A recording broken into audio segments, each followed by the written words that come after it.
Почему? Не надо снимать. Как корреспондент, у нас есть редакционное задание. Все, забирай. Какое? Подождите, иду, спокойно.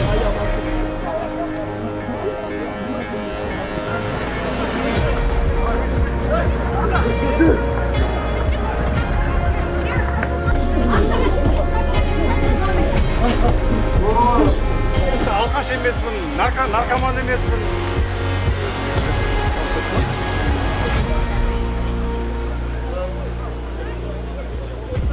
Народ уверен в своей правильности, в своей правоте и в законности своих действий. Поэтому они не откажутся от этого протеста.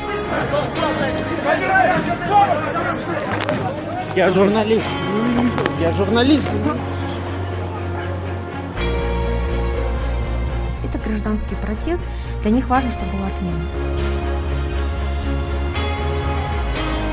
В данном случае смены власти вопрос не стоял. Нету организаторов. Есть просто гражданские люди, активисты.